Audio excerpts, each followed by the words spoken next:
This is the MCTV Weekday Update.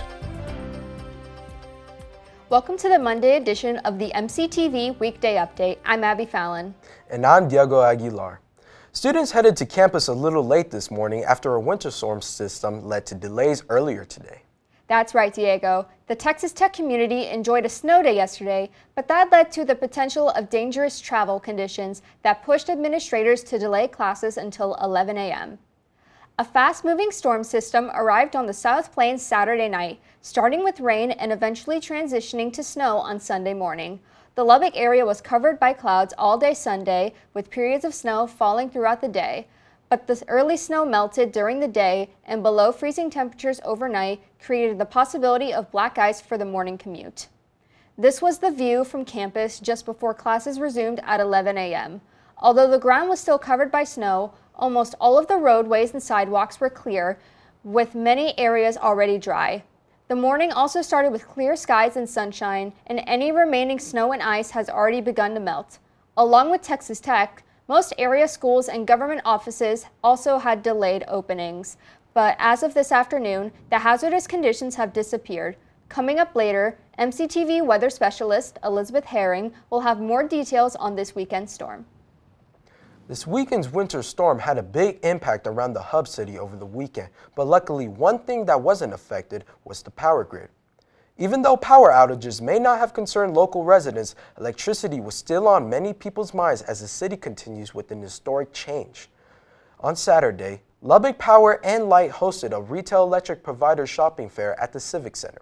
Lubbock residents who currently receive their monthly bill from LP&L could stop by and learn about their options as the city continues a switch to the retail electric market. Last month, the shopping window for LP&L customers opened, allowing current customers the chance to switch their electric provider. But for many people, the large number of options has been overwhelming, and currently only 40% of customers have made a change. To help in this process, Lubbock Power and Light have hosted multiple information sessions around town, including Saturday's shopping fair. During the fair, attendees could meet with representatives from some of the electric providers who are now servicing the hub city. LP&L customers currently have until this Friday to voluntarily make this switch. After Friday, customers who have not chosen a provider will be assigned a new company to oversee their electricity depending on the location of their home. If you still need to make a decision on an electric provider before the shopping period ends this week, visit powertochoose.org for more information. You may not know it, but Texas Tech has its own museum right here on campus. The Museum of Texas Tech University has served the Lubbock area for nearly a century, and last week, a special guest speaker talked about the impact similar facilities have on our world. The value of museums, enhancing societal well-being, was the subject of a lecture given by Dr. John H. Falk. Falk stopped by the TTU Museum last Thursday to discuss 3 questions: why people go to museums, what people do there, and what benefits come from those visits. Falk is the founder and CEO of the Institute for Learning Innovation. His talk focused on free choice learning, which is the learning that occurs when people have control over what, where, and when they learn. Falk explained how this form of learning in museums can improve people's lives and ultimately improve the well-being of society as a whole. The talk concluded with suggestions for museums, including the TTU Museum, to help the public better cope with our changing world. Along with Falk's talk on Thursday night, he also took part in a Q&A for local cultural leaders on Thursday morning. As we mentioned earlier, the South Plains area is looking a lot whiter today after a winter storm dumped snow across most of the area. Although the storm is long gone, some areas were impacted a bit more than others. MCTV weather specialist Elisabeth Herring joins us with a wrap-up of this weekend's storm and what we can expect as we head into another week here on campus. Elisabeth?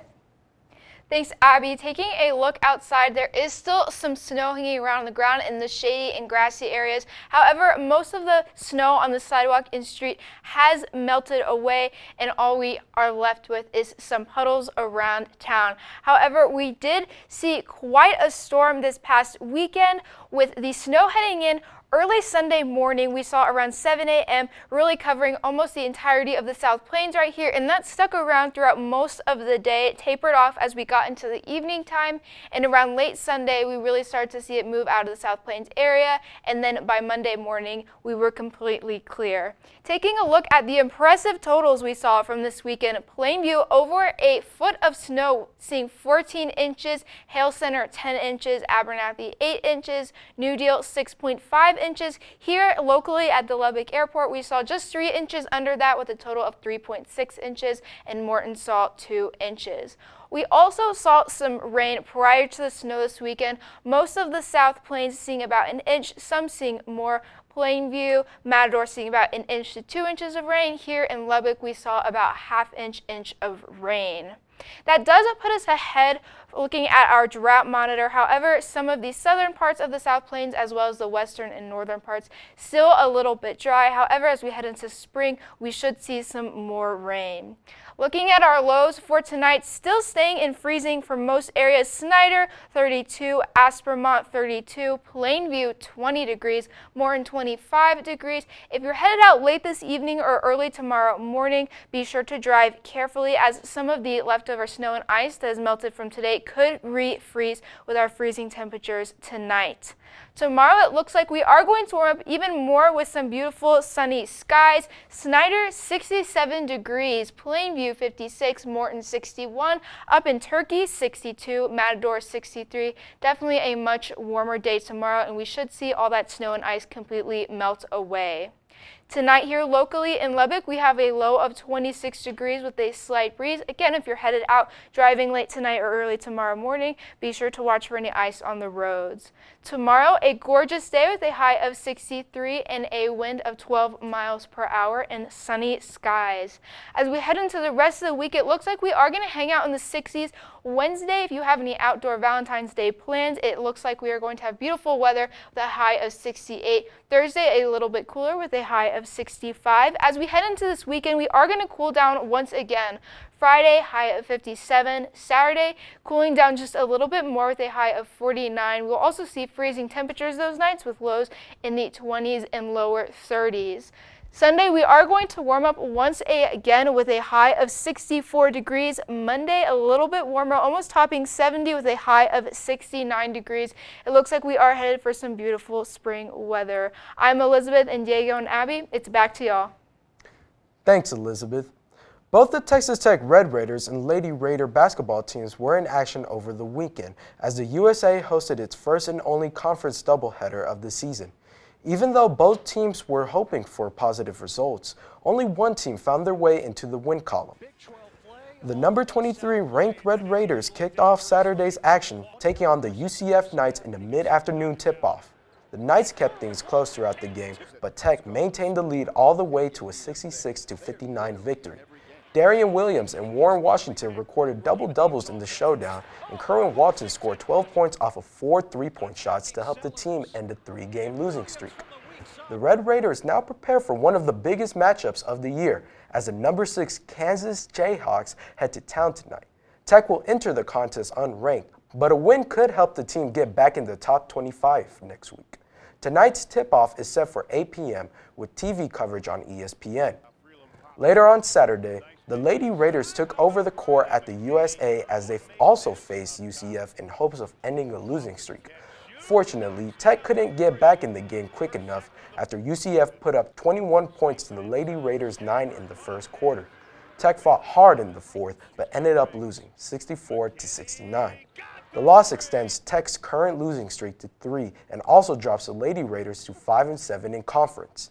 The team still has time to right the ship and improve chances in the postseason as they face Oklahoma State on Wednesday in the United Supermarkets Arena. This week's game is set for 6 p.m., and if you can't cheer the team on in person, you can watch it on ESPN+. The official end of winter is still over a month away, but Tech Athletics spring sports are already getting started. And one of those teams hit the diamond this weekend in their 2024 non-conference debut. The Texas Tech softball team headed to Tallahassee, Florida to start their season in the Joanne Graff Classic. From Friday through Sunday, the Red Raiders competed in 6 games against 4 opponents. Tech took on Florida A&M in a Friday doubleheader, winning both games by more than 7 points to get the team off to a nice start in the tournament. The Red Raiders started off Saturday early with a 9 a.m. first pitch against Charlotte. Unfortunately, Saturday's matchup would also lead to Tech's first loss of the season, falling to 49ers 0-2. Later on Saturday, the Red Raiders met up with their first-ranked opponent of the season as they took on host, number 4 Florida State at noon. Tech put up quite the fight in the game, falling 8-9 against a top 25 team on the road. The weekend finished out with a rematch against Charlotte yesterday morning at Joanne Graff Field.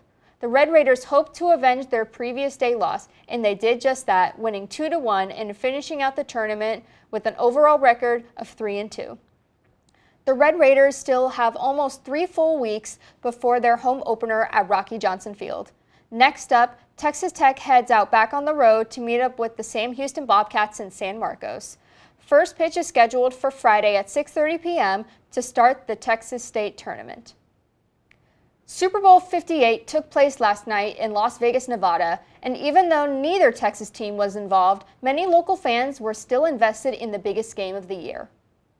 Former Red Raider Patrick Mahomes was back on the field, leading the Kansas City Chiefs in their 4th Super Bowl appearance in 5 years.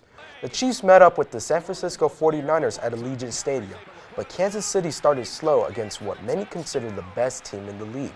The 49ers scored 10 unanswered points in the first quarter before the Chiefs finally hit a field goal before halftime. After that, the defensive showdown continued into the third quarter until the Chiefs finally found their momentum and tied things up 16-16. Both teams would hit another pair of field goals before the end of the game, leading to only the second overtime showdown in Super Bowl history. From there, the 49ers were forced into a field goal, and Kansas City had their chance to win it with the touchdown.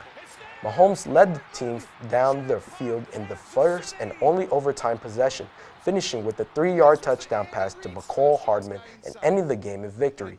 Mahomes now has won 3 Super Bowls and 3 Super Bowl MVPs with the Chiefs. Last night's win was also the first back-to-back Super Bowl victories for any team since the Patriots did it 20 years ago in 2003 and 2004. So Diego, did you watch last night's Super Bowl? Yeah, I got it mostly just from the start of the second half, but I had a lot of fun watching it. I did too. I'm so happy that my team won. That's all for today's edition of the MCTV Weekday Update. Thanks so much for joining us, and be sure to check ttu.hub every day for more news. We'll see you on Thursday.